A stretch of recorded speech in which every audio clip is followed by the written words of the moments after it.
신앙인의 필독서 잊어버렸던 만남 네 번째 시간입니다. 횃불 언약의 내용과 확증에 대해서 하나님께서 아브라함과 언약을 맺으셨는데 그것을 횃불 언약이라고 합니다. 첫 번째 횃불 언약의 내용에 대해서 창세기 15장에서 하나님께서 아브라함과 체결한 횃불 언약은 아브라함의 자손과 그들이 거할 처소인 가나안 땅에 관한 언약입니다. 작은 1번 자손에 관한 약속.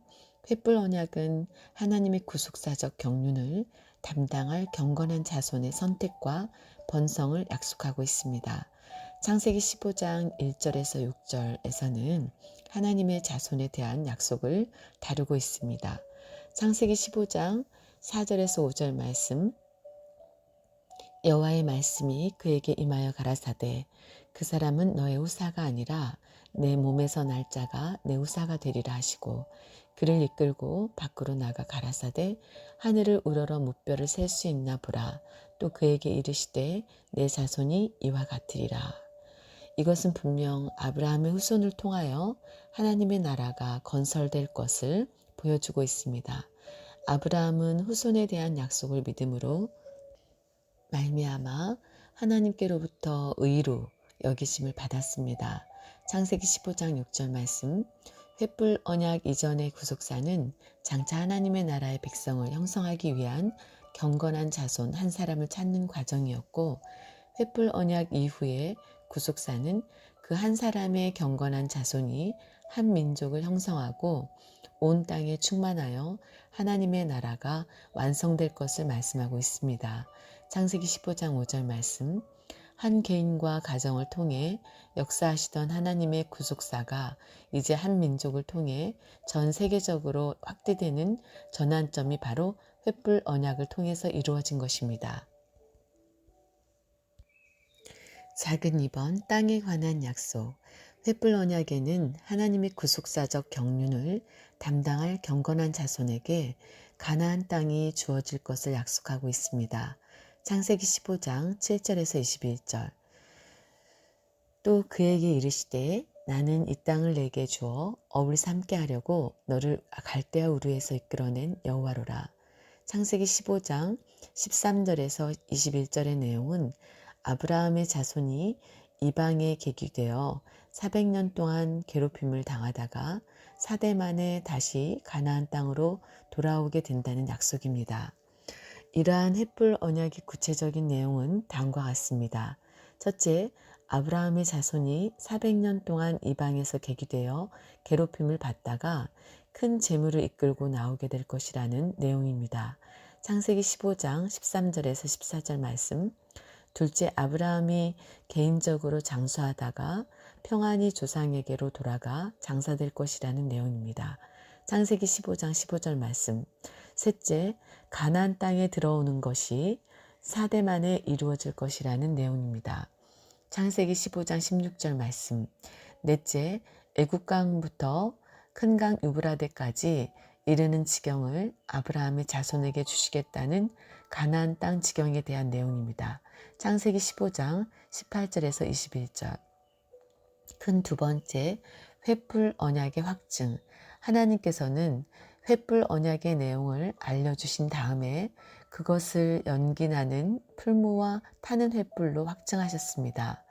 작은 1번 연기나는 풀무 탄누르 아샨.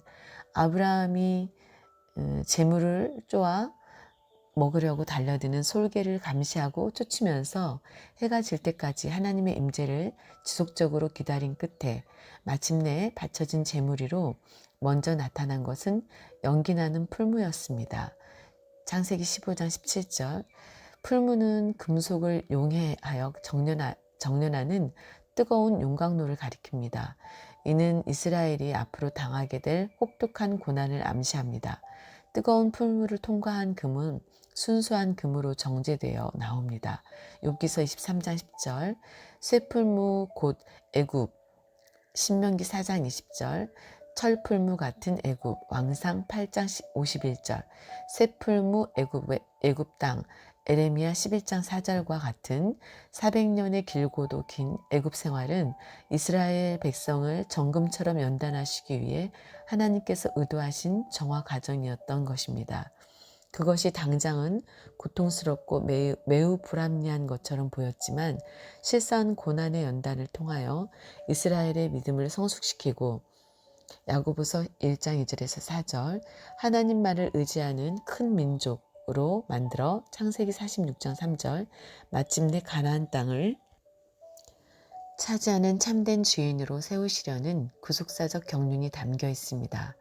작은 두 번째, 타는 횃불, 라피드 애쉬, 히브리어로 라피드 애쉬입니다. 연기나는 풀무가 보인 후에 타는 횃불이 쪼갠 고기 사이로 지나갔습니다. 창세기 15장 17절 해가 져서 어두울 때 활활 타오르는 횃불은 어느 누구나 확인할 수 있고 부인할 수 없는 분명하고 확실한 증거의 매개체입니다. 캄캄한 주변을 환히 밝히면서 활활 타오르는 횃불의 그 선명한 형상은 아브라함과 언약하신 일들을 하나님께서 반드시 성취하신다는 강력한 보증이었습니다. 성경에서 불은 주로 하나님의 영광스러운 임재와 하나님의 현현을 상징하는 데 쓰였습니다. 이사야서 10장 17절, 62장 1절 광야에서 불기둥은 이스라엘 가운데 임재하신 하나님의 불이었습니다. 출애굽기 13장 21절 하나님은 불 가운데 강림하기도 하시고 출애굽기 19장 18절 20장 18절 불 가운데서 말씀하기도 하였습니다. 신명기 4장 11절에서 12절 말씀 15절 36절 5장 23절에서 24절 아브라함의 언약에 등장하는 횃불은 분명 하나님 자신의 임재를 나타내는 것으로 타는 횃불이 쪼갠 고기 사이로 지나간 것은 하나님 자신이 지나가신 것입니다. 이 언약에 대한 전적인 책임을 하나님 홀로 지신다는 뜻입니다. 여기서 한 가지 주목할 것은 풀무는 지속적으로 연기나는 아시안, 히브리어 모습이고 횃불 또한 지속적으로 활활 타는 애쉬의 모습이었다는 점입니다.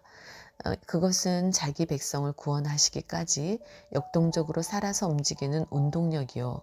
히브리서 4장 12절 쉬지 않고 활동하시는 하나님의 열심을 나타냅니다. 고린도후서 11장 2절 왕하 19장 31절 이사야서 9장 7절 에스겔서 39장 25절 열심의 사전적인 뜻은 어떤 일에 정신을 집중하며 마음을 기울이고 정성을 다하여 한 가지 일에 골똘하게 힘을 쏟음을 말합니다. 하나님께서는 아브라함을 비롯한 역대 연대의 수많은 믿음의 사람들 속에 친히 감화 감동을 주시는 그의 열심으로 구원 역사를 이어오신 것입니다. 연기나는 풀무와 타는 횃불은 오늘날 그리스도의 피로 언약된 아브라함의 후손들의 구원과 관련하여 귀중한 교훈을 주고 있습니다. 첫째, 비록 하나님의 응답이 지체되는 것처럼 보일지라도 응답을 방해하는 솔개와 같은 어둠의 세력을 쫓으며 끝까지 기다릴 때 반드시 살아계신 하나님의 임재를 체험하게 된다는 것입니다. 둘째, 연기나는 풀무처럼 앞이 보이지 않을 만큼 캄캄하고 혹독한 시련과 불같은 연단 속에서도 어두운 밤을 밝히는 타는 횃불의 형상처럼 그 환난 가운데 동참하시는 하나님의 임재로 말미암아 반드시 승리한다는 것입니다. 이사야서 63장 9절 셋째, 연기나는 풀무와 타는 횃불은 성도의 구원이 완성되기까지 언제나 보조를 같이하여 활동한다는 사실입니다.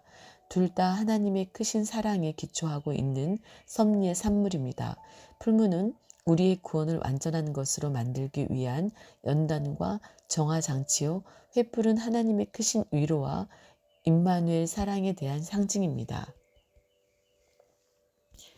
큰 세 번째, 횃불 언약과 미쁘신 하나님.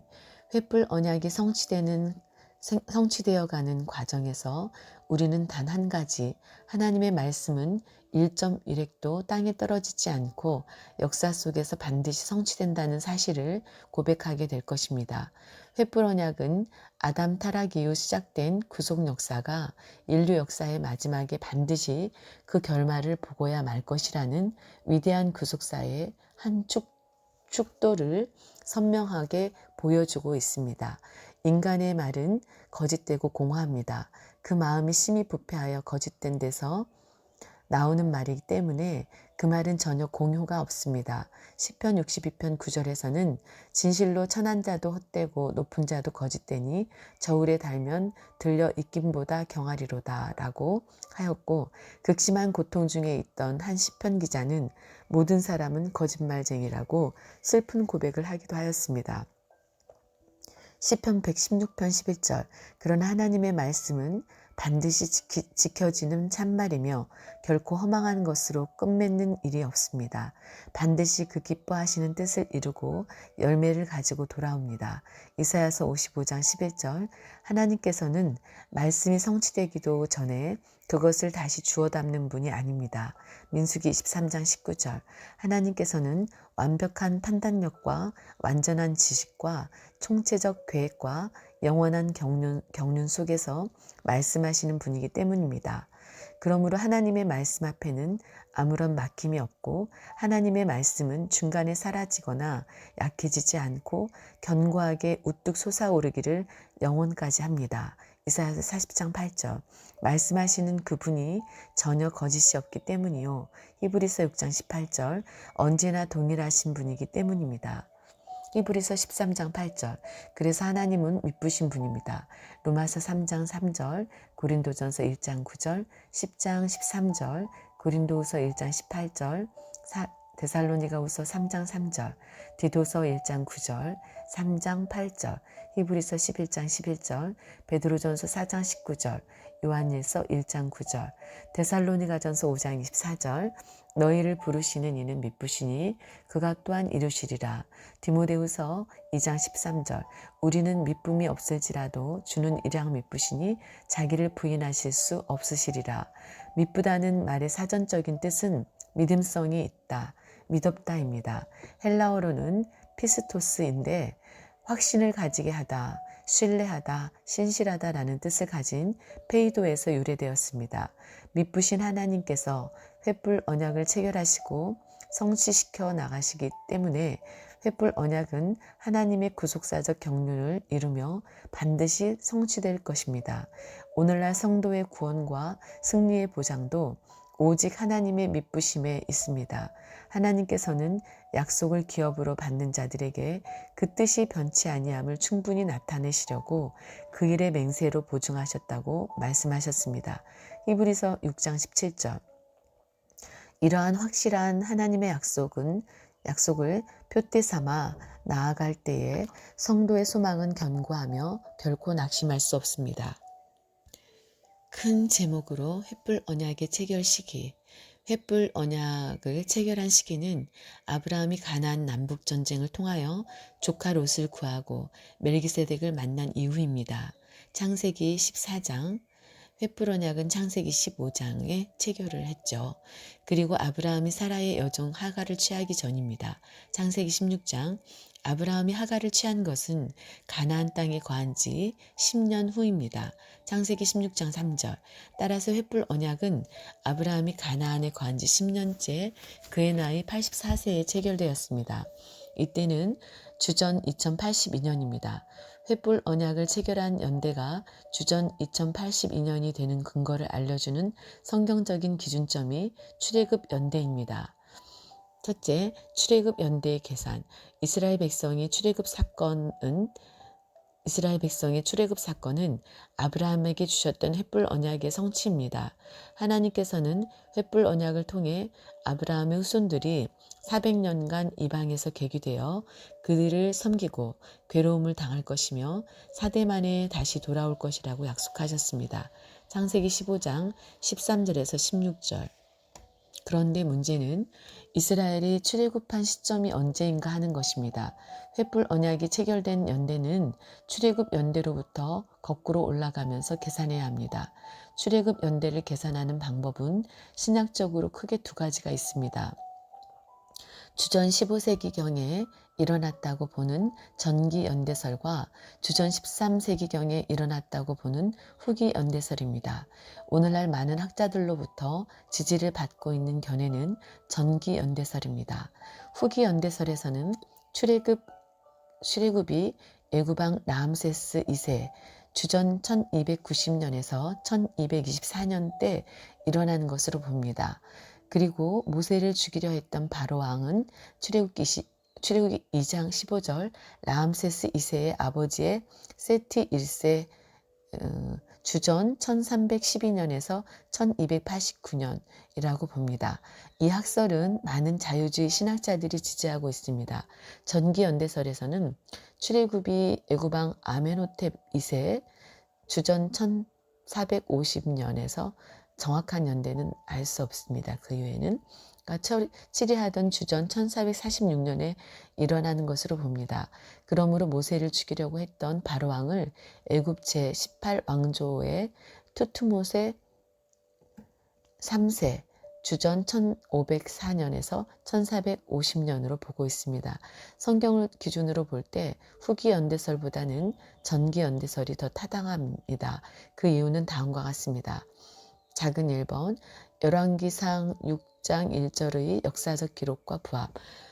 열왕기상 6장 1절에서 이스라엘 자손이 애굽 땅에서 나온 지 480년이요 솔로몬이 이스라엘 왕이 된 지 4년 15월 곧 2월에 솔로몬이 여호와를 위하여 전 건축하기를 시작하였더라고 말씀하고 있습니다. 역대하 3장 2절에서는 솔로몬이 왕위에 나아간 지 4년 2월 초 2일에 건축하기를 시작하였더라고 하여 년, 월, 일까지 정확히 제시하고 있습니다. 솔로몬은 역사상 주전 970년에 이스라엘 왕으로 등극하였으므로 솔로몬의 통치 4년은 주전 966년이 됩니다. 여기에 열왕기상 6장 1절의 기록대로 480년을 더하면 출애굽한 연대는 정확히 주전 1446년이 되는 것입니다. 후기 연대설은 이 480년을 12세대를 가리키는 상징적인 숫자로 해석합니다. 40년 곱하기 12. 그런데 후기 연대설을 지지하는 사람들은 실제로 한 세대는 25에서 30년 정도밖에 되지 않으므로 12세대는 480년에 훨씬 미치지 못한다고 주장합니다. 그러나 열왕기상 6장 1절의 히브리어 원문에는 12세대라는 의미가 포함되어 있지 않기 때문에 이러한 후기 연대설의 이론은 전혀 맞지 않습니다. 작은 두 번째, 사사기 11장 26절의 기록과 부합합니다. 사사기 11장 26절에서 이스라엘이 헤스본과 그 향촌들과 아르웰과 그 향촌들과 아르논 연안에 있는 모든 성읍에 거한 지 300년이언을 그동안에 너희가 어찌하여 도로 찾지 아니하였느냐고 말씀하고 있습니다. 이스라엘의 가나안 정복의 시작부터 사사 입다의 통치가 있기까지 300년이 지났다는 것입니다. 그런데 입다 이후부터 사무엘의 활동 기간을 포함하여 사무엘의 통치 전까지의 기간은 약 56년으로 정복 후 사사시대의 전체는 약 340년이 됩니다. 여기에 사울의 통치기간 40년, 사도행전 13장 21절과 다윗의 통치기간 40년 6개월, 사무엘하 5장 4절에서 5절, 솔로몬 제위기간 4년, 왕상 6장 1절을 합산한 84년 6개월을 더하면 이스라엘의 가나안 정복 이후 솔로몬 성전 건축까지의 기간은 424년 6개월이 넘게 됩니다. 일반적으로 광야 생활이 40년, 민수기 14장 33절에서 34절 가나안 정복 기간이 16년으로 알려져 있기 때문에 결국 424년 6개월에 40년과 16년을 합치면 약 480년이 나옵니다. 그러므로 이 계산 방식에 따르면 출애굽부터 솔로몬의 성전 건축까지 약 480년이 걸리고 출애굽한 시점이 주전 1446년, 480년 더하기 966년, 솔로몬 통치 4년이 되므로 확실히 전기 연대설이 성경 전체적인 입장과 맞게 되는 것입니다. 많은 복음주의 신학자들이 이 학설을 지지하고 있습니다. 광야 생활 40년, 가나안 입성부터 가나안 정복 기간 16년과 거주 기간 입다까지 300년, 사사기 11장 26절을 가나안 입성부터 가나안 거주 기간, 입다 이후 사무엘 통치를 포함해서 약 56년, 사울 통치 40년, 다윗 통치 40년, 다윗 통치 약 40년, 솔로몬 제2 4년, 거주기간, 가나안 거주기간, 입다 이후 사무엘 통치 포함해서 56년을 300년과 56년을 더하면은 사사시대가 약 340년입니다. 또 사울 통치와 다윗 통치, 솔로몬 제4년을 더하면 84년. 그래서 40년 더하기 16년 더하기 약 340년 더하기 84년은 480년. 주전 966년 더하기 480년은 주전 1446년 출애굽 연대가 나옵니다. 큰 두 번째, 횃불 언약 체결의 시기 계산. 작은 1번, 애굽에 들어간 연대는 주전 1876년입니다. 출애굽했던 연도에 애굽에 거주했던 기간 440년, 출애굽기 12장 40절에서 41절, 갈라디아서 3장 17절을 더하면 애굽에 들어갔던 연대가 주전 1876년으로 계산됩니다. 주전 1446년 출애굽 연대 더하기 430년은 주전 1876년. 두 번째, 야곱이 태어난 연대는 주전 2006년입니다. 야곱이 애굽에 들어갈 때의 나이는 130세였습니다. 창세기 47장 9절. 주전 1876년 더하기 130년은 주전 2006년입니다. 세 번째, 이삭이 태어난 연대는 주전 2066년입니다. 이삭은 60세에 야곱을 낳았습니다. 창세기 25장 26절, 주전 2006년 더하기 60년은 주전 2066년. 그런데 이삭이 태어난 때 주전 2066년, 아브라함의 나이는 100세였습니다. 창세기 21장 5절. 네 번째, 횃불 언약이 체결된 연대는 주전 2082년입니다. 아브라함이 하갈을 취할 때는 가나안 땅에 거한 지 10년 후 곧 그의 나이 85세이며 창세기 12장 4절, 16장 3절, 하갈을 통해 이스마엘을 낳은 때는 86세입니다. 창세기 16장 16절. 그러므로 횃불 언약이 체결된 것은 아브라함이 하갈을 취하기 전인 84세 때인 것입니다. 이는 이삭을 낳기 16년 100세 빼기 84는 16년 전입니다. 결국 횃불 언약이 체결된 연대는 주전 2082년이라는 결론이 나오게 됩니다. 주전 2066년 더하기 16년은 주전 2082년. 이렇게 해서 횃불 언약에 대해서 자세히 알아보았습니다.